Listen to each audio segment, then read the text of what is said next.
দেখো বন্ধুরা, সকালবেলায় ঘুম থেকে উঠে প্রত্যেক দিনের মতোই আজকেও ঘর দৌড় মুছে পরিষ্কার করে একটা চা খেয়ে নিলাম।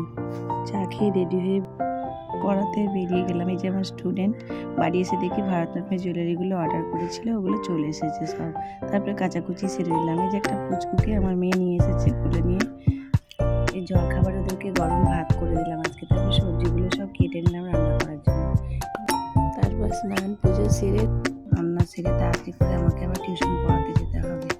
রান্না করে আজকে ছাদে খাবারগুলো নিয়ে চলে এসেছি। দেখো দুপুরের মেনুতে আজকে কী ছিল। তারপর খাওয়া দাওয়া সেরে বিকেলে টিউশনটা পড়াতে চলে এলাম। এই যে আমার স্টুডেন্ট সব। তারপর ফেরার পথে সিঙ্গারা নিলাম।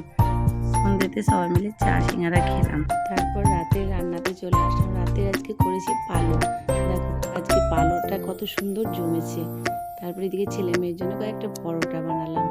এই যে পরোটা, আর এই যে সিমু একটু পায়েস করে দিলাম ওদের জন্য।